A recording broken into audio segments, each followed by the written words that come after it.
Johnny Dollar. Oh, Johnny Dollar, eh? That's right. Who are you? Insurance investigator? Well, are you that Johnny Dollar? That's right. Freelance investigator. Oh, But now freelance. I want the man who works for the Star Mutual Insurance Company, not any freelance. Well, I work for Star Mutual. You what? On occasion, at least. On occasion, eh? Well, if one of their clients has some trouble, you have to get on the job for him, don't you? Well, that depends. Who are you, Depends. What are you talking about? Do you work for him or don't you? On assignment, yes. Then get yourself an assignment, then get yourself over here right away. Over where? Here at my apartment. What's the matter with you? Are you an idiot? Where else could I possibly want you? Has it by any chance occurred to you, sir, that I might not have the least idea who you are? Well, what difference can that possibly... yes, that's right. Yes, that's right. Very well. My name is Timothy Jarrett. Now, get over here immediately. Do you mind if I check with Star Mutual first? Don't be wasting your time. Check with them after you get here. If I get there. Look, What Mr. do you mean, Jarrett, if you do? you haven't even told me what your problem is. Do I have to go out and shout murder from the housetops Murder? to get you to pay any attention to me? Did you say murder? Of course I did. Whose and when? Do you suppose I'd be talking to you if it had already occurred? Oh, I'm sure I haven't the least idea. Of course I wouldn't. How could I? But if you're not over here right away, I'll call that insurance company and have you fired. All right, you do that. I'll be waiting for you. You will. Hello. Hello. Well, it may be a nice long wait, Mr. Jarrett.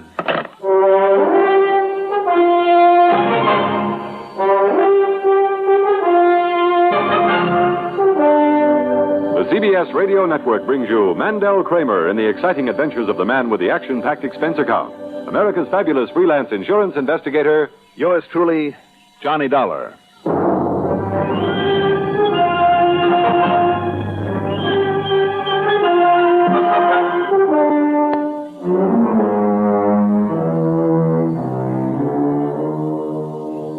Expense account submitted by Special Investigator Johnny Dollar to the Star Mutual Insurance Company, Home Office, Hartford, Connecticut. Following is an account of expenses incurred during my investigation of the Lorelei Matter. It was pretty obvious from that phone call that Mr. Timothy Jarrett was a crackpot of the first water. And I was all set to forget about him and go on about my business. But I had some errands to do in town, and one of them took me into the building where Star Mutual holds forth. So I made that my first stop and barged in on Ed Williams. Johnny, well, how are you, boy? Glad to see you. Hi, Ed. What brings you here? Don't tell me you're having to go around digging up assignments these days. Sit down. Thanks. Cigarette? I don't mind if I do. Here you are. Thank you. Here, I got a lighter. Right. Thanks. Mm-hmm. Well? Ed, I believe you have a client by the name of Timothy Jarrett. Oh, yeah, Johnny, I'm afraid so. What's the matter? Why the groan? Well, I ought to be grateful for him, though, I guess. After all, that life policy of his has a face value of nearly $2 million. $2 million? Wow, I thought maybe he was just some old nut. Oh, he is, Johnny, no question about it. Just about as wacky as they come. Don't you know who and what he was? The famous all-or-nothing Gerard? Was or is? Oh, he's still alive, if that's what you mean. But, Johnny, about 40 years ago, Gerard was one of the cleverest stock manipulators ever hit the scene. No kidding. Made himself millions and millions. And in those days, you could keep what you made. Really loaded him? Well, he was. What do you mean by that? Oh, he still has enough to get along on, plenty. But after the 5 or 6 beautiful dolls that he married and divorced, well, you know what they can do to a man and his money. Well, let's say I've heard. Thank goodness this present one seems to have a little sense. Oh, she's young and pretty enough, all right, but... Well, maybe you've heard of her. Name is Lorelei Matter.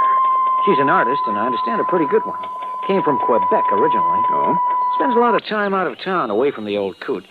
But I'm sure it's just on account of her sketching and painting. I see. Matter of fact, the last time I talked to Mr. Gerard, that was day before yesterday, she was off on another of her field trips. Well, what about the old boy, Johnny? Well, I got a crazy phone call from him. Sorry, I guess I was kind of responsible for it. You were? Another of his complexes working on him. And I promised if it proved to have any basis, I might call you in just to shut him up. But I certainly didn't expect him to call you. What do you mean by complexes? Nothing else to do, so he worries about himself. A couple of weeks ago, it was a persecution complex. Before that, he was certain he was going to be robbed. But he wasn't. Of course not. Before that, he was sure that his apartment, the whole block maybe, was going to burn down over his head. And so on for the past couple of years. Well, what did he tell you it was this time? Well, he mentioned the word murder. I hope you laughed in his face. Who would ever gain anything by killing off that old character? You tell me. Who's the insurance beneficiary? Pretty little Lorelei, his wife. But he knows better than to think she'd ever raise a hand against him. He's given her everything, Johnny. Everything she can possibly need or want. Besides, she isn't the type. Is there a type for murder? Well, you tell me. If he was such a stock manipulator, how about some old enemies showing up? Maybe somebody he might have defrauded. After 40 years? No, I guess you got a point there. It's just another one of his complexes, having something to do, something to worry about. Okay, Ed, I'll just forget about him. Oh, no, Johnny, don't do that. Why? What do you mean? Gotta keep him happy. Old Buzzard wouldn't hesitate to cancel out that policy in a minute. And I don't want to lose those nice big premiums. No, as long as he's asked for you, Johnny, you'd better go and see him. Hold his hand, promise him anything you like. And then you can forget him. But you go see him, Johnny. Here, I'll give you his address. Okay, Ed. Whatever you say.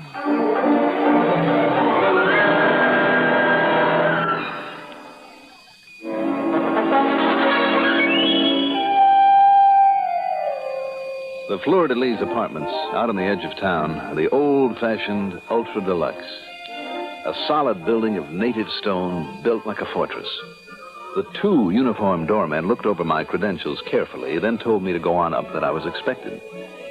The old-style elevator with its open cage was somewhere else, so I walked up the 2 flights, found suite number 3A, rang the bell a couple of times, then when I got no answer...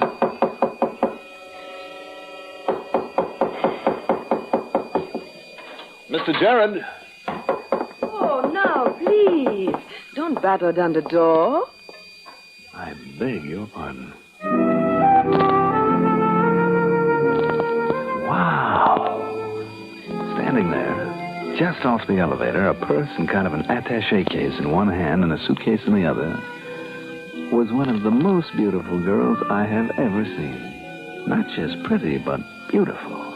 In her mid-20s, I'd say. Petite, dark hair, dark brown eyes with an amused kind of a twinkle in them. She wore a dark blue suit, cute little pillbox hat to match, dark blue shoes, white gloves. Mm-hmm. Is there something wrong with me? I beg your pardon. Well, you said that. I guess I did. Is there something I can do for you? I'm Mrs. Jared. And that is the door of my apartment you've been knocking on, you know? I know. I came to see Mr. Jared. Oh? But why? Do you mind telling me who you are? No, I'm sorry. My name is Johnny Dollar. I represent your husband's insurance company. Oh, dear. Has Timothy been pestering you people again? Well, he called, that's all. He asked me to stop by. I might have known it. The minute I go away for a few days, the sweet old soul conjures up something to worry about. He always does. Yeah, so I understand. I've been up to Cape Ann in Massachusetts, trying to paint some seascapes. Oh? But I just knew he'd get himself all bothered over something or other. That's why I came back today instead of next Monday as planned. I just got off the train. Oh, it's pretty obvious you've been traveling. Horrible, traveling in this weather. I probably look a mess. Hardly. But now that I'm home, I can... Only, what do we stand out here? If you just take this bag... Oh, yes. And this little case full of paints and brushes and paper and things... I got it. Good. Now, if I can find the keys... Here we are. Oh, let me. With your hands full? I guess you're right. Only... Well, Mr. Dollar... Yes? Well, before we go in... What was it this time? And you must excuse me if I gave you a kind of suspicious look when I stepped off the elevator. I saw you standing here. You look nothing but charming, and you still do. You're lovely. If I didn't know you knew I am married, I'd probably have to slap your face for that. Oh, you would you? Just to keep up with the propriety. Well, then I would blush, and I would apologize, and I would try to date you for the evening. Oh, méchant. But really, now, what was it this time, Mr. Dollar? Mr. Dollar? After getting my face slapped, verbally at least, and for only telling the truth? Oh, who is being the charmer? I'm sorry. But seriously, Johnny, what is it this time?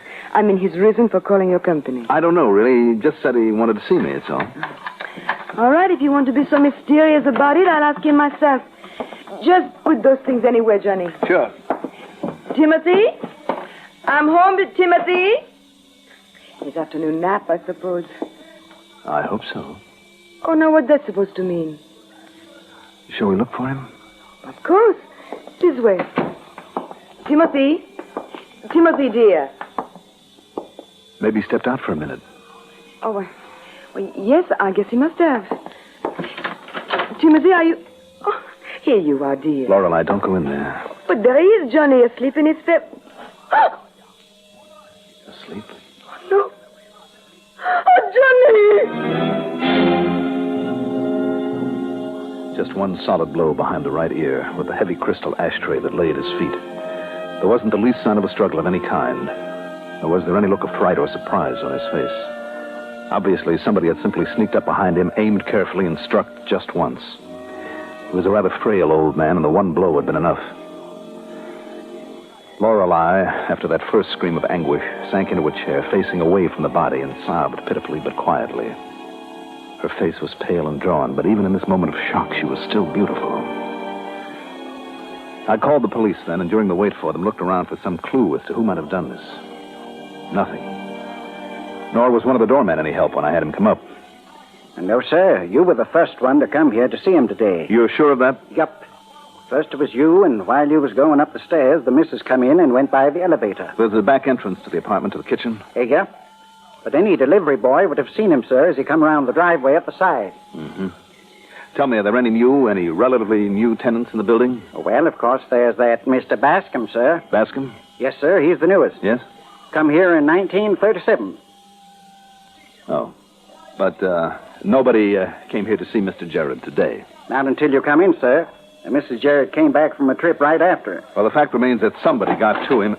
Oh, Sergeant, you made good time. Hiya, Johnny. Come on in, Doc. Well, Private Eye, what have you got yourself involved in this time? Looks to me like a murder. Sergeant Barney Foster is one of the most able homicide men I know. After Doc Bennett, the coroner, examined the body and was satisfied death was due to that blow on the head, that it must have occurred only minutes before I got there, he left. Sergeant Foster and I went over that place with the proverbial fine-tooth comb, but the killer had apparently left no tracks whatsoever. The only fingerprints from the last few days were those of the dead man. And that means planning, Johnny. It was carefully planned. Have you talked with Mrs. Jarrett about any possible enemies he might have had? I tried, Barney. Look at her sitting out here. I'm afraid she's just too numb by this whole thing to make very much sense. Yeah, poor kid. You better get her out of here, Johnny, to a hotel or something, maybe to some friend's house. Even if she wants to stay? Yep. Is that an order? Mm-hmm. Well, we've been over every inch of this place. All we found is nothing. Not very much of that. Whoever did it must have been somebody the old man knew, let in here himself. Even the looks of his face, the relaxed position of the body, no signs of a struggle, all bear that out, right? Can't argue with you, Barney.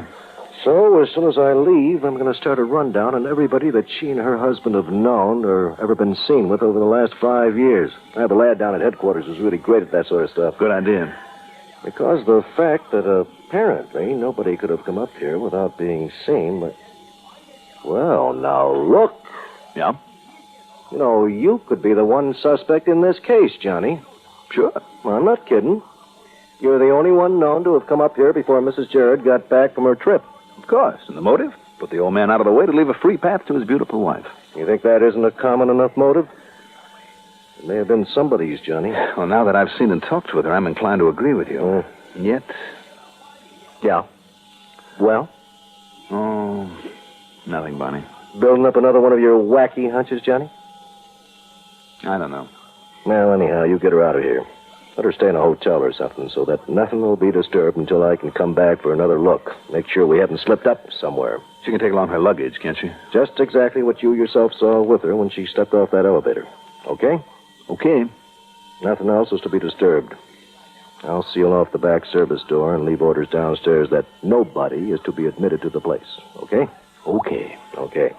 Except me. All right, Johnny. What is it? This hunch of yours. Barney, I kid you not. I don't know. But there is something cooking in that so-called brain of yours, isn't there? I told you, Barney. Okay. But when it gels, if it gels, instead of taking things into your own hands, you call me. Sure. Promise. Promise.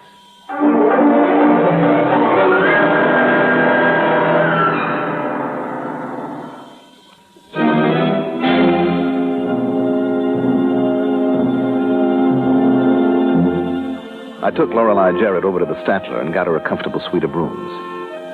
Then I called up my best girlfriend, Betty Lewis, and told her what it was all about, and Betty agreed to move in with Lorelei for a few days to make sure she wouldn't go off the deep end. Also, I hoped that Lorelei might say something, perhaps name somebody that would give me a clue to work on. And Betty, of course, promised to keep her ears open. This silly feeling I had that a hunch was coming, a hunch that I couldn't pin down, bugged me for the next 2 days. During that time, there was no word from Betty and nothing but silence from Sergeant Barney Foster. Half a dozen times, I was on the verge of going back to that apartment for another look. But why? To look for what? Then, on the afternoon of the third day, I decided the only way to make the hunch materialize was to go back there, but not alone. Well, now, I don't know, sir. The policeman said it was all right for you to go up there, but... I'll be completely responsible. Very well, sir. Here's the key you'll need. Thank you. Shall we?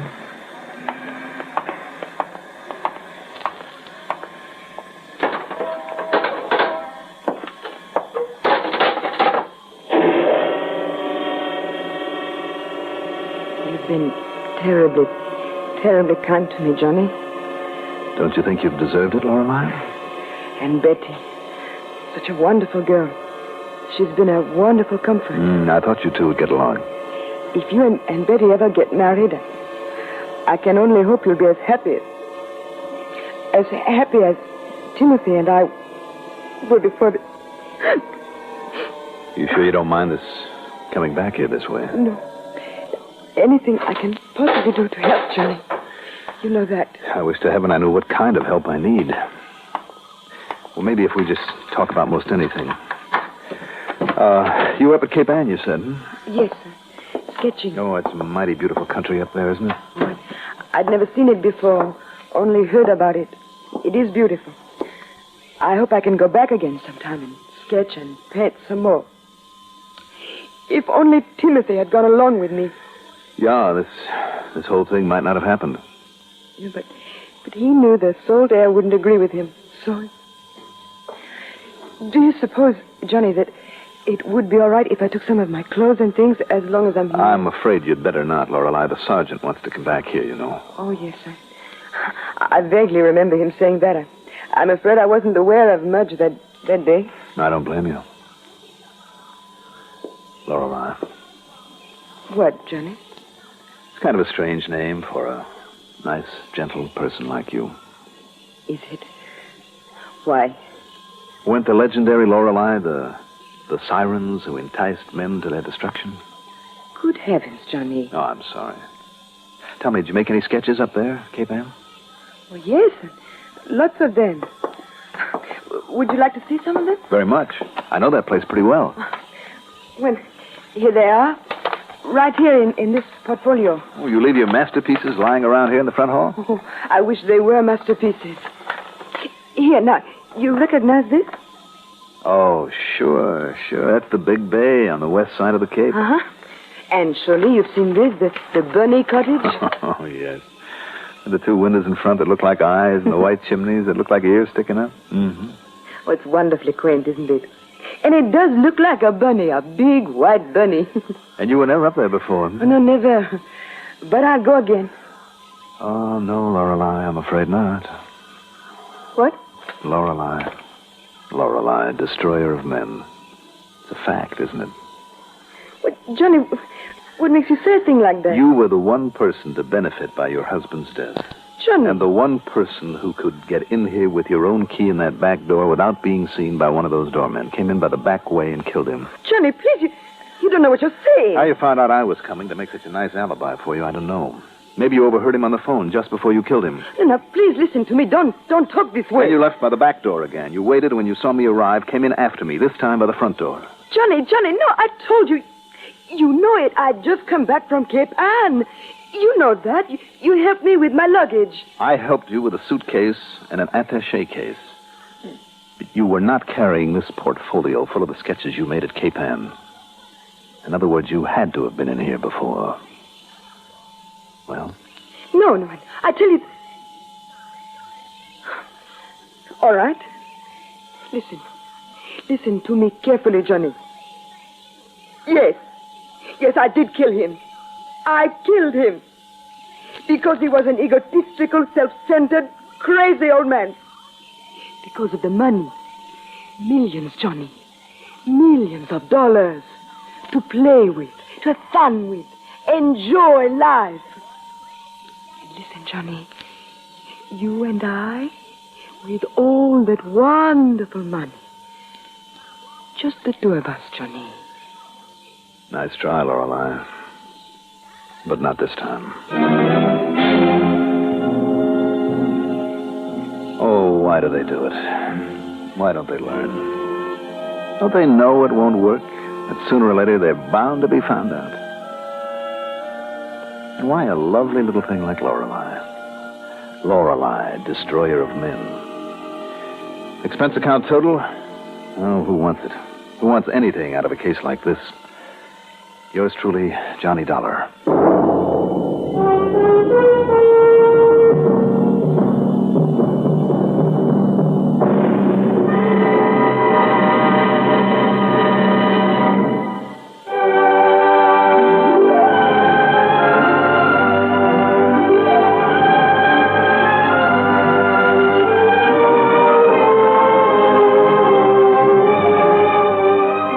Truly, Johnny Dollar is written by Jack Johnstone, produced and directed by Bruno Zerato Jr., musical supervision by Ethel Huber. Johnny Dollar is played by Mandel Kramer. Also featured in our cast were Rita Lloyd as Lorelei, Sam Gray as Sergeant Barney Foster, Herb Duncan as Ed Williams, Arthur Cole as Timothy Jarrett, and Guy Repp as the doorman. Be sure to join us next week, same time, same station, for another exciting story of yours truly, Johnny Dollar. This is Art Hanna speaking.